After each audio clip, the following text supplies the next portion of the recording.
Dr. Malcolm Davis from the Australian Strategic Policy Institute. Dr. Malcolm Davis, thank you as always for joining us. So how significant is this deployment? Well, essentially what the US is doing is increasing its naval and air capabilities in the region in a fairly hurried fashion, which does suggest that their intelligence is suggesting that an Iranian response is imminent. The goal of the US deployment will be to defend Israel against Iranian ballistic and cruise missiles, as happened in April.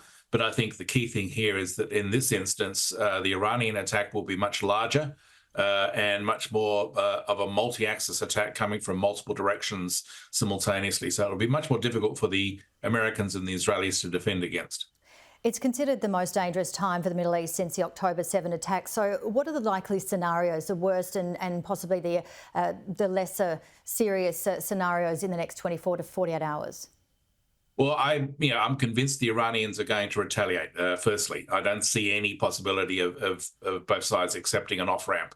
So if the Iranians are going to retaliate, they know that the attack in April failed because it was too limited and it was staged incorrectly in the sense that it gave the Israelis and the Americans effective time to defend against it, which means that their attack this time will be really mass attack. Using a multi-axis approach from multiple directions. So not only the Iranians, but also Hezbollah, as well as Hamas, as well as the Iranian-sponsored militias in Iraq and Syria, all attacking simultaneously, with basically the goal being to get the missiles and rockets time on target occurring simultaneously to overwhelm the Israeli and American air defenses. And I think that's the most likely scenario you'll see. Other scenarios you could see include asymmetric responses such as terrorism or some sort of indirect attack to threaten Israel or Israeli interests, not only in the Middle Eastern region, but also beyond the region. What can you tell us of the latest with Yahya Sinwar, the last of the Hamas leadership on Israel's hit list? Sinwar is the leader of Hamas. I believe he's stationed in a luxury villa in Qatar. My guess is that he will be in hiding because if they can get Haniyeh in Tehran, they can get Sinwar in Qatar. So I think that he'll either be moving around. He certainly won't be in his luxury villa. I think that the Israelis would like to get him. Clearly, their strategy is to go after the leadership of the adversaries they face to undermine the effectiveness of the fighting force of those organisations. And what are we seeing with other countries, including Russia?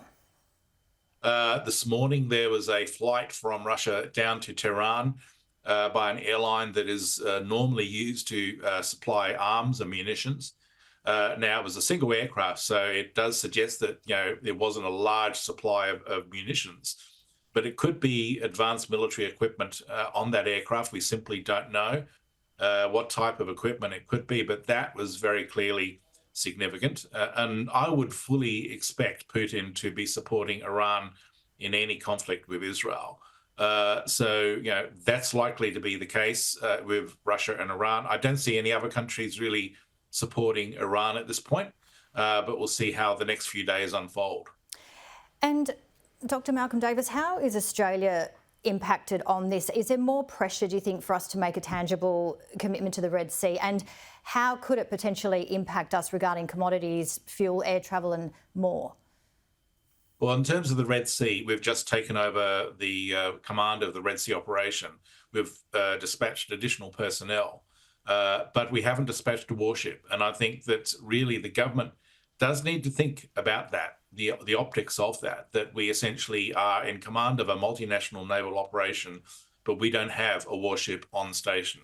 I would suggest that the government review its decision not to send a warship on that regard. In terms of the effect of a growing Middle East conflict that spirals out of control in the next few days, I would fully expect to see the price of oil leap up, particularly if attacks are made on oil facilities in the region. And that could affect everything from higher interest rates to inflation. Commodities obviously are going to become more expensive. So all of that has an effect on our economic growth. It potentially increases the risk of a recession. And of course, in Australia, we're heading towards an election, so that's not good news for the Australian people, but it's also not good news for the current government. We've run out of time, but just quickly, Israel says it will send ceasefire negotiations to Cairo this weekend.